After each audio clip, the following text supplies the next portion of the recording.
Bienvenue. Aujourd'hui, on va se pencher sur une urgence médicale, une qui peut vraiment survenir brutalement, l'insuffisance hépatique aiguë. Prenez par exemple Monsieur H, 36 ans, sportif, en pleine forme, et il débarque aux urgences complètement épuisé, avec des douleurs au ventre. Ça fait un mois qu'il est rentré du Cambodge. Ah oui. Et ces constantes, bon, elles sont pas géniales. Tension basse, cœur rapide, un peu de fièvre, et surtout il a les yeux jaunes. Un ictère, la franche, chez quelqu'un d'aussi jeune, aussi actif, ça met tout de suite la puce à l'oreille, quoi. Absolument. Et ça, c'est vraiment le cœur de notre sujet aujourd'hui. L'insuffisance hépatique aiguë, l'IA. On parle d'une défaillance très rapide du foie, souvent en moins de 3 mois, et surtout chez une personne dont le foie allait bien avant. Ça, c'est vraiment le point de départ. Essentiel, oui, parce que faut distinguer ça d'une autre situation, l'insuffisance hépatique aiguë sur chronique. Exactement. Là, c'est différent. C'est quelqu'un qui a déjà une maladie du foie, une cirrhose par exemple, et qui fait une décompensation. Voilà, c'est une poussée sur une maladie déjà là. C'est un scénario complètement différent, et beaucoup plus fréquent d'ailleurs. On parle de 2500 cas par million, quelque chose comme ça. Oui, c'est ça. Et malheureusement, c'est souvent plus grave, avec une mortalité qui peut monter à 30, voire 50%. Donc, ce n'est pas de ça qu'on parle aujourd'hui. Non. On se concentre sur l'IHA pur. Exactement. L'IHA pur sur foie 100, c'est nettement plus rare, environ 10 cas par million par an dans les pays industrialisés. La mortalité, elle, tourne plutôt autour de 10%. D'accord. Et notre but aujourd'hui, c'est de comprendre, en s'appuyant sur des textes médicaux, comment on pose le diagnostic, comment on évalue la gravité, et puis surtout, quelle est la prise en charge initiale, celle qui est indispensable. Alors justement, comment on arrive à ce diagnostic ? On a compris que ça repose sur la clinique, les signes et les analyses de sang. Tout à fait. Les 2 premiers points à vérifier, c'est 1. Est-ce que le foie était vraiment sain avant ? Pas de maladie chronique connue. C'est pas toujours simple à confirmer, mais c'est crucial. Et 2. Confirmer que l'installation a été rapide. Moins de 3 mois, c'est le critère. Et si on revient à notre Monsieur H, sa fatigue intense, les douleurs, les urines foncées, l'ictère, quels sont les signes qu'on recherche activement là, chez un patient comme ça ? Alors l'ictère, la jaunisse, c'est souvent le plus évident, sur la peau, le blanc des yeux. On va chercher aussi des douleurs abdominales, parfois un peu partout. Oui. Et surtout, on évalue la vigilance. Est-ce que la personne est bien alerte ou confuse, somnolente ? Ça, c'est capital. L'asthénie, cette fatigue écrasante, elle est quasi systématique. D'accord. Et l'interrogatoire est clé, j'imagine. Ah oui, fondamental. Il faut essayer de dater le début des symptômes très précisément. Et un point vraiment important, c'est le délai entre l'apparition de l'ictère et, s'il y en a, les troubles neurologiques. Oui. Parfois, il faut interroger les proches si le patient n'est plus capable de répondre. Et à l'examen clinique, qu'est-ce qu'on cherche ou qu'est-ce qu'on veut ne pas trouver ? Alors, on cherche les signes de l'atteinte aiguë hépatique. L'ictère, bien sûr, mais aussi l'acite, c'est ce liquide dans le ventre, les troubles de vigilance, on en a parlé, ou des signes de saignement inhabituel, un syndrome hémorragique. Et tout aussi important, on cherche l'absence de signes de maladie chronique, c'est-à-dire pas de petits vaisseaux rouges en étoile sur la peau, les angiomes stellaires, pas de paumes très rouges, l'érythrose palmaire, pas de gros foie dur à la palpation, pas de veines très visibles sur le ventre. Ok, tous les signes classiques de la cirrhose en gros. Voilà, exactement. On note aussi souvent une respiration rapide, une hyperventilation, c'est fréquent. Côté prise de sang, s'il y a un marqueur à retenir, ce serait lequel ? Le taux de prothrombine, le TP, c'est une mesure de la coagulation du sang. D'accord. Si ce TP est bas, disons, moins de 50%, et que la personne ne prend pas d'anticoagulants, là c'est un signe très très fort que le foie n'arrive plus à fabriquer ces facteurs de coagulation. C'est vraiment le critère biologique clé pour parler d'IHA. Et juste après, on dose systématiquement le facteur V. Pourquoi spécifiquement celui-là ? Ah, ça c'est une petite astuce diagnostique, mais elle est capitale. Parce que certains anticoagulants, les AVK, les antivitamines K, ils font chuter le TP. Oui. Mais ils ne touchent pas au facteur V. Lui, sa production par le foie, elle ne dépend pas de la vitamine K. Ah d'accord. Donc, si le TP est bas, mais que le facteur V est normal, ce n'est probablement pas une IHA. C'est plutôt un effet des AVK. Par contre, si le TP et le facteur V sont bas tous les deux, là c'est le foie. Là, ça signe bien une défaillance du foie lui-même. Ça évite de se tromper de diagnostic, ce qui est quand même crucial. Oui, c'est très clair. Et les autres tests hépatiques classiques, les transaminases par exemple ? Alors oui, le reste du bilan est souvent spectaculaire, on peut dire. On a une cytolyse massive, les cellules du foie sont détruites, donc les enzymes ASAT et ALT s'envolent. D'ailleurs, on vérifie souvent les CPK, qui sont des enzymes musculaires, pour être sûr que l'élévation des ASAT vient bien du foie et pas des muscles. On peut aussi voir des signes de cholestase, la bile qui s'écoule mal. Et bien sûr, la bilirubine augmente. C'est elle qui donne la couleur jaune. D'accord. Par contre, l'albumine, qui est une protéine importante fabriquée par le foie, elle baisse peu au début. Sa durée de vie dans le sang est longue. Et l'ammoniac? J'ai lu que c'était important. Oui, l'ammoniémie, c'est un autre paramètre à suivre. Normalement, le foie transforme l'ammoniac en urée pour l'éliminer. S'il ne fonctionne plus, l'ammoniac s'accumule. Et c'est toxique, notamment pour le cerveau. Exactement. On pense que ça perturbe le fonctionnement de certaines cellules du cerveau, les astrocytes, et que ça participe aux troubles neurologiques, à l'encéphalopathie. Un taux d'ammoniac élevé et qui reste haut, c'est généralement pas bon signe. Et l'imagerie? L'échographie, elle est systématique? Oui, une échographie du foie avec Doppler, c'est indispensable. D'abord pour chercher des signes qui iraient à l'encontre d'une IHA pure, comme des signes de cirrhose par exemple. D'accord. Et puis parfois, ça peut donner une piste sur la cause. Si on voit un caillot dans les veines du foie, une thrombose, ça oriente vers ce qu'on appelle un syndrome de Budd-Chiari. Bon, alors, pour notre monsieur H, avec son TP et son facteur V bas, un foie a priori sain et des symptômes récents, le diagnostic d'IHA semble bien posé. La question suivante, c'est à quel point c'est grave? Quand est-ce qu'on s'inquiète vraiment? Alors, il y a une gradation assez claire. On parle d'IHA sévère quand le TP ou le facteur V est sous les 50%, mais qu'il n'y a pas encore de signes neurologiques. C'était le cas de Monsieur H à son arrivée, par exemple. Ok. Et si ces signes neurologiques apparaissent? Si sa vigilance commence à baisser? Alors là, on passe à l'IHA grave. C'est l'IHA sévère, donc TP ou FZ 50%, plus une atteinte neurologique, ce qu'on appelle l'encéphalopathie hépatique. D'accord. Et on peut même être plus précis. Si cette encéphalopathie arrive très vite après le début de l'ictère, en moins de 15 jours, on parle d'hépatite fulminante. Fulminante, ok. Et si le délai est plus lent entre 15 jours et 3 mois, c'est une hépatite subfulminante. Cette différence de délai, elle a aussi son importance pour le pronostic et la stratégie. L'encéphalopathie hépatique, c'est donc vraiment le marqueur de gravité clinique principal. Ça se manifeste comment, concrètement?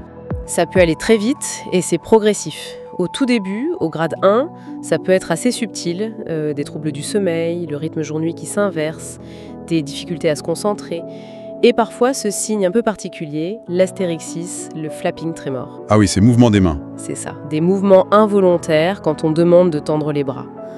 Ensuite, au grade 2, la confusion devient nette, le comportement change.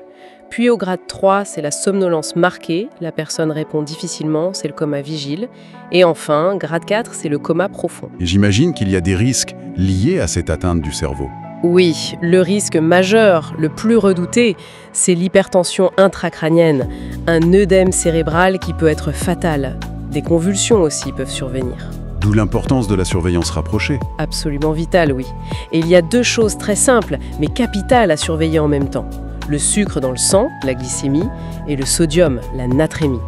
Une hypoglycémie ou une hyponatrémie sont fréquentes et peuvent soit mimer, soit aggraver terriblement l'encéphalopathie. En dehors du cerveau, est-ce qu'il y a d'autres systèmes qui peuvent lâcher et montrer que ça s'aggrave? Oui, le système cardiovasculaire peut être touché. La tension baisse, le cœur bat plus vite. On peut aller jusqu'à l'état de choc, avec plusieurs organes qui défaillent, la défaillance multiviscérale. Et sur le plan métabolique, on surveille de près le lactate dans le sang artériel. S'il monte, c'est mauvais signe. Soit le foie n'arrive plus à l'éliminer, soit il y a un choc, soit les deux. Et puis l'hypoglycémie, on l'a dit, c'est une menace constante car le foie ne fabrique plus de sucre et il y a souvent un dérèglement hormonal avec trop d'insuline. On voit bien la cascade où ça peut aller très vite. Une fois qu'on a posé le diagnostic, évalué la gravité, l'étape d'après, c'est trouver la cause. Pourquoi c'est si urgent de trouver la cause à l'air? Parce que ça change tout. Trouver la cause, ça permet de démarrer un traitement spécifique s'il en existe un, et ça modifie complètement le pronostic. Ah oui. Une IA due au paracétamol, si on donne l'antidote à temps, la N-acétylcystéine, il y a de bonnes chances de récupérer. Pareil pour une hépatite A. D'accord. Par contre, une hépatite B aiguë, ou pire, une cause qu'on n'arrive pas à identifier, Là, le pronostic est plus sombre. Et ça fait discuter beaucoup plus vite l'option d'une greffe de foie en urgence. C'est une vraie enquête alors. On commence par où? L'interrogatoire, encore? Oui, indispensable et très ciblé. Question numéro 1, le paracétamol. Prise récente, quelle dose, pendant combien de temps? Il faut savoir que la dose toxique habituelle, plus de 4 grammes par jour, peut être plus basse chez des personnes fragiles, dénutrition, alcoolisme, problèmes de rein. Ensuite, on passe en revue tous les autres médicaments, anti-épileptiques, antituberculeux, anti-inflammatoires, mais aussi des produits auxquels on pense moins. Et puis les toxiques, des champignons vénéneux comme l'amanite phalloïde, des drogues, cocaïne, amphétamine. Et pour les infections, les virus? On revient sur le voyage récent, comme pour Monsieur H, au Cambodge. Ça fait penser direct aux hépatites A et E. Oui. Est-ce qu'il y a eu des signes de type viral avant la jaunisse? Fièvre, boutons. Ça peut orienter vers d'autres virus. Herpès, HSV, CMV, EBV. Une très grosse fièvre, ça doit faire penser à l'herpès. On cherche aussi les risques pour les hépatites B ou C. Et il faut aussi penser aux autres organes. Une maladie cardiaque connue, ça pourrait être une hépatite hypoxique, un foie de choc. Le foie qui souffre par manque d'oxygène. D'accord. Et à l'examen, on cherche des signes associés du coup? Exactement. Une éruption cutanée particulière, de la fièvre qui persiste, des signes d'insuffisance cardiaque, les veines du cou gonflées ou des signes de choc. Et pour les examens, qui aident à trouver la cause, c'est quoi le bilan de base? En première intention, c'est assez précis. Côté virus, on cherche les marqueurs d'infection aiguë pour l'hépatite A, les IgM anti-VHA, l'hépatite B, l'antigène HBS, les IgM anti-HBC et l'hépatite E, recherche de l'ARN du VHE par PCR. Ok. Si la fièvre est très haute et qu'on suspecte l'herpès, on ajoute une PCR pour le HSV. Côté toxique, dosage du paracétamol dans le sang, mais attention, il faut interpréter le résultat avec le délai depuis la prise. Un taux normal ou même nul plusieurs jours après, ça n'élimine pas une intoxication initiale. Ah oui, c'est un piège ça. Oui, et on peut chercher alcool, cocaïne, amphétamine dans les urines si c'est pertinent. Et l'imagerie, elle aide pour la cause aussi? Oui, l'écho-doppler qu'on a déjà faite pour le diagnostic, elle recherche aussi une cause vasculaire, une thrombose des veines du foie, le fameux Budd-Chiari, ou de la veine porte. Et si on suspecte une cause cardiaque, il faut une échographie du cœur. Si avec tout ça on ne trouve rien, on élargit. On cherche d'autres virus comme le CMV, le BV. On cherche une hépatite auto-immune où le corps attaque son propre foie. Des maladies métaboliques plus rares. Et la biopsie du foie, on l'a fait Rarement en urgence pour trouver la cause. C'est risqué vu les problèmes de coagulation. Et souvent, ça n'apporte pas tant d'infos que ça dans l'urgence. Il faut aussi accepter qu'un certain nombre de cas, parfois 15-20%, restent sans cause identifiée. Malgré tout. C'est frustrant, ça. Et ça nous amène à la prise en charge immédiate. Le patient est là, on ischia sévère ou grave. Qu'est-ce qu'on fait concrètement là, tout de suite? D'abord, les mesures de base, de soutien et de surveillance. Monitoring continu. Cœur, oxygène, tension. Une bonne perfusion, si la personne semble déshydratée ou a une tension basse, on commence un remplissage vasculaire mais prudent, avec des solutés simples. Et la surveillance, on a compris, c'est intensif. Ah oui, non-stop. La glycémie au doigt, très souvent. Toutes les heures, au début si besoin. Les prises de sang régulières pour suivre le TP, le facteur V, le lactate. Et surtout, la surveillance neuro, avec le score de Glasgow pour être objectif sur l'état de conscience. Et ne pas oublier le sodium. Il y a un traitement qui revient tout le temps dans les sources, la N-acétylcystéine, la NAC. Pourquoi elle est si importante? Achat sévère ou grave, même quand ce n'est pas le paracétamol la cause. Attendez, comment ça? On donne l'antidote d'un médicament même si on pense que c'est pas ça. Exactement. Le mécanisme exact, il n'est pas encore totalement clair, mais on pense que la NAC a d'autres effets bénéfices sur la microcirculation dans le foie, sur le stress oxydatif. Peu importe le mécanisme exact, le bénéfice semble là. C'est étonnant, mais bon à savoir. Du coup, en pratique, oui, elle est très souvent donnée en cas d'IHA sévère ou grave, peu importe la cause suspectée. Et on la continue jusqu'à ce que le TP remonte au-dessus de 50% en général. Et bien sûr, si on trouve une cause spécifique. Alors là, on ajoute le traitement de la cause, bien sûr. La NAC pour le paracétamol, des antiviraux spécifiques si c'est une hépatite B fulminante, de la cyclovirivée si c'est un herpès, un traitement pour déboucher les veines si c'est un Budd-Chiari, optimiser le cœur si c'est un foie de choc, Et il y a un appel téléphonique crucial à passer, c'est ça, hein? Oui, le contact avec un centre expert en hépatologie, un centre qui fait des transplantations hépatiques, il faut le faire très très tôt, dès qu'une IAE est jugée grave, donc avec encéphalopathie, ou même sévère si ça se dégrade vite. Il faut surtout pas attendre que ça soit trop tard. Ces centres spécialisés peuvent aider pour la prise en charge et surtout évaluer si une greffe est nécessaire et quand. Pour faire les choses bien, y a-t-il des choses à ne pas faire? Des erreurs à éviter? Oui, quelques points importants. Premièrement, éviter au maximum les sédatifs, les benzodiazépines par exemple. Ça peut aggraver ou masquer une encéphalopathie qui commence. D'accord. Deuxièmement, ne pas se précipiter pour corriger le TP bas avec du plasma frais congelé, le PFC, sauf s'il y a une hémorragie active. Le TP bas, c'est un marqueur de la gravité. Le corriger sans raison, ça peut fausser le suivi. Je vois. Troisièmement, évidemment, bannir tout médicament qui pourrait être toxique pour le foie. À commencer par le paracétamol lui-même, si ce n'était pas la cause, mais aussi les anti-inflammatoires non stéroïdiens, les ANIS. Logique. Et enfin, peut-être le plus important, ne pas hésiter, ne pas perdre de temps avant d'appeler le centre expert ou transplanteur. Mieux vaut un appel pour avis trop tôt que trop tard. Vraiment. C'est très clair. Donc si on résume, on suspecte l'IHA, on confirme foie sain avant, début aigu, TPFV bas. On évalue la gravité, TPFV 50%, encéphalopathie, vitesse d'installation. On cherche la cause en urgence, paracétamol, virus A, B, E, vasculaire, cardiaque, autres toxiques. On lance la surveillance intensive et le traitement symptomatique, avec la NAC quasi systématique si c'est sévère ou grave. On traite la cause si on la trouve. Et on appelle très tôt le centre spécialisé si la situation est grave. C'est une excellente synthèse, oui. Ce sont les réflexes essentiels face à cette situation qui peut être vraiment critique. Pour finir, une dernière réflexion. Les sources qu'on a consultées, elles soulignent toutes qu'une partie non négligeable de ces IHA, peut-être 15%, reste d'origine inconnue malgré toutes les recherches. Qu'est-ce que ça nous dit, ça?